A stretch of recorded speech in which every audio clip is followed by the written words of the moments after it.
अब्दुल कादिर साहब, आप जनाब। तो अक्सर मेरे से ही सवाल पूछते रहते हैं। सर उसकी वजह है, मैं आपको इंटेलिजेंट समझता हूँ, मैं समझता हूँ आपका एक्सपीरियंस मेरे से बहुत ज़्यादा है, इस वजह से मैं आपसे सवाल करता हूँ ताकि हमारी जो आवाम, जो व्यूवर्स देख रहे हैं, वो आपकी बातों से ज़्यादा मुस्तफ़ीद हो सकें।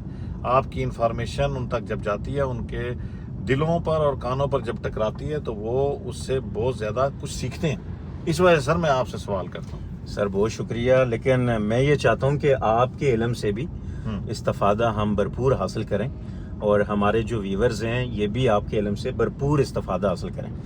तो अब्दुल कादिर साहब, आज मैं आपसे एक सवाल पूछ लेता हूँ। जी। देखें, इस दौर में जब सोशल मीडिया का ये दौर है और हर सोशल मीडिया प्लेटफॉर्म बहुत सारे अवेलेबल हैं और वहाँ पे बहुत आसानी से हर बंदा जो है वो प्लॉट देख सकता है। आप ज़मीन.com को देख लें, इसी की तरह तकरीबन बेशुमार प्लेटफॉर्म्स सोशल मीडिया को लोग इस्तेमाल करते हुए बहुत सारी चीज़ें अपनी सेल कर रहे होते हैं। अपने घर सेल कर रहे हैं, ज़मीनें सेल कर रहे हैं। तो फिर इस दौर के अंदर जब सोशल मीडिया इतना ज़्यादा हो चुका है और इतने प्लेटफॉर्म आ चुके हैं, तो फिर डीलर की कोई ज़रूरत बाकी रह जाती है? जी बिल्कुल, मैं इसका जवाब आपको देता हूँ बड़ी तफसील के साथ। देखें, हर इंसान, जैसे आपने सुना है ना कि हर शख्स हर काम नहीं कर सकता, ये आपने अक्सर सुना होगा। अब बंदा कहे यार मैं कोई भी चीज़ वो ख़रीदना चाहता है, कोई भी चीज़ लेना चाहता है, जब तक उसको उस चीज़ का एक्सपीरियंस नहीं होगा तब तक वो चीज़ परचेज़ नहीं कर पाएगा। अब एक बंदा कहे यार मैं एसी ले आता हूँ और एसी लगा भी खुद लेता हूँ, फिर वो कहे यार मेरी बिजली का स्विच खराब हो गया, मैं खुद ही क्यों ना ठीक कर लूं, बेशक फिर करंट लग जाए, ठीक है ना। तो मसला ये है कि हर काम हर इंसान नहीं कर सकता कि एक इंसान हो उसको वो सारे ही काम कर ले, ये नहीं हो सकता। उसको ज़ाहिर है किसी न किसी चीज़ के लिए, सर्विसेज के लिए किसी न किसी बंदे को जो कि उसका एक्सपर्ट होता है उसको हायर करना पड़ता है। आपका अगर कोई घर में फ्रिज ख़राब हो गया तो आप क्या करेंगे कि खुद ही ठीक करेंगे?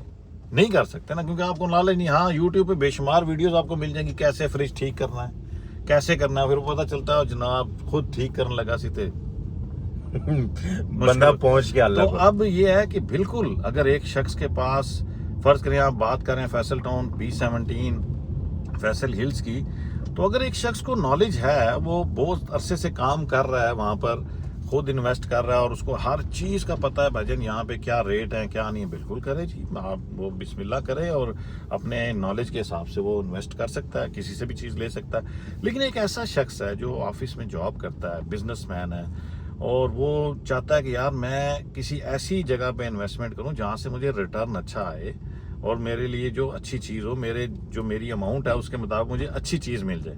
और मार्केट में आपको पता है काफ़ी ठग भी बैठे हुए इसी तरह जो लोगों को तैयार बैठे हैं कि यार कोई ऐसा आ जाए जिसको बिल्कुल नॉलेज ना हो, तो वो कहते हैं यार आज तो ईद होगी, इस बंदे को तो कुछ पता ही नहीं है, आज मैंने इसको ठग लेना, ठीक है। तो उनसे बचने के लिए कोई ऐसा बंदा उनको ज़रूर चाहिए होता है, एक रियल स्टेट एजेंट या रियल्टर, जो कि उस एक तो ईमानदार हो और उस मार्केट में उसको समझता हो और मार्केट में अपने काम के मुताबिक फिर वो उनको चीज़ लेकर दे।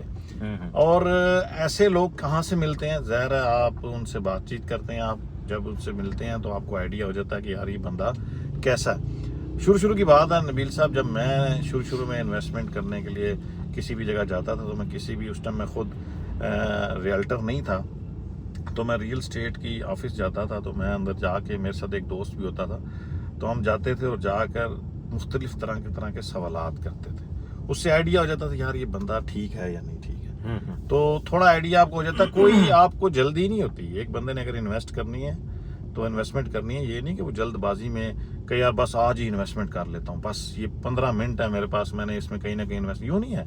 आप आराम से सुकून से जाएं, मिलने के बाद फिर देखें यार ये बंदा ठीक लगा और उसको क्रॉस वेरीफाई थोड़ा बहुत कर लें और उसके बाद आकर उससे डील ज़रूर करें।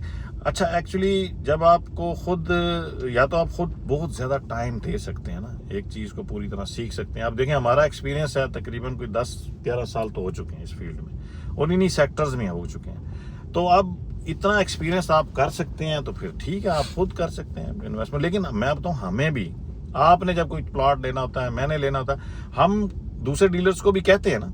इसी तरह क्यों कहते हैं? क्योंकि यार कोई ऐसी चीज़ उनके पास भी आई होती है, डीलर को कह देने से ये मतलब नहीं होता कि आपने उससे ले ली, आपने उससे कहा है कि भाई मुझे ये चीज चाहिए, वो देता है तो आप 120 में उससे लेते हैं और मुनासिब कीमत होती है तो ले लेते हैं। हम जो है वो अपने क्लाइंट्स को ये बताते हैं कि यार ये चीज इस रेट पे मुनासिब है। तो मार्केट में सोशल मीडिया पे तो देखें काफी फेक रेट्स होते हैं। अब मैंने एक हमारा जानने वाला ही है, नाम लेना मुनासिब नहीं है, वो अक्सर ना चीजें लगा देता है। फर्ज करें मार्केट में किसी प्लॉट का रेट 45 है तो वो लगा देगा जी 36 लाख रुपए। किस लिए? सर देखें, वैसे तो कहते हैं झूठ नहीं बोलना चाहिए ना, लेकिन लोगों को अट्रैक्ट करने के लिए लोग उसे कॉल करेंगे, भाईजान ये आपने 36 लाख का प्लॉट। जनाब आप सर सिर्फ एक दिन लेट हो गए, कल निकल गया। ओहो, ये एक ही बंदा था जी और एक ही प्लॉट था जो इस रेट पे दे रहा था। ये देखे ना, किस्मत होती है ना, आपकी किस्मत में नहीं था। तो वो कहेगा यार मैं एक दिन लेट हो गया, कल फोन करता, कल होता तो सर आपकी चीज थी 36 में मिल जाती, आज तो 46 में, 46 से नीचे चीज नहीं। एक ही बंदा था जी, वो शिफ्ट जा रहा था और उसको पता ही नहीं था रेट का, बस हमने उसको दे दिया। ठीक है, तो ये जब आप उनको करते हैं कॉल तो वो आगे से ये कहते हैं, कहानियां सुना देते हैं। देखिए एक मार्केट का एक रेट होता है ना। हाँ, अब एक बंदे को नॉलेज नहीं है, 46 वाली चीज बंदा तो किसी को 50 की दे देता, तो वो जुल्म है, ज्यादती है। हमारी कोशिश ये होती है कि अगर कोई 46 की चीज आ रही है तो कोशिश करें यार 46 तक नहीं तो 45 तक कोशिश करेंगे उसको लेकर दें, ताकि वो कल को किसी से भी वेरीफाई करे, किसी को भी कहे यार मैंने ये प्लॉट लिया इतने में, तो वो कम से कम उसको ये ना कहे यार तू तो लुटिया गया। तो मतलब आप ये कहते हैं कि मसावात से काम हो, बराबरी पे हो, से काम क्योंकि एक बंदा एक टाइम में एक चीज बेच रहा होता है तो दूसरे टाइम में वो बंदा कोई चीज खरीद भी रहा होता है। देखें तो ना, मतलब एक ही बंदा एक चीज बेचता भी है और खरीदता भी है। तो ऐसा नहीं होता कि हम खरीदते हुए कहें कि मैं बहुत कम रेट पे खरीद लूं और बेचते हुए कहूं कि बहुत ज्यादा कीमत पे बेच दूं। तो खैर हमें अगले का भी नुकसान नहीं करना चाहिए, ना खरीदते हुए और ना बेचते हुए। हमें जो मार्केट रेट है उसी के मुताबिक ही हमें जो है वो चलना चाहिए। अगर किसी को बेदहानी में या नसमझी में उसको पता नहीं है एक्चुअल अपनी चीज की वर्थ क्या है, उसकी वैल्यू क्या है, तो आप ये कहते हैं कि डीलर जो है वो सही जो है वो तायुन करता है कि इसकी एक्चुअल वर्थ क्या है। कहीं ऐसा ना हो कि खरीदते हुए किसी को नुकसान हो जाए या जो है बेचते हुए उस बेचारे को कहीं लॉस हो जाए। तो आप कहते हैं कि डीलर्स का होना बेहद जरूरी है, लेकिन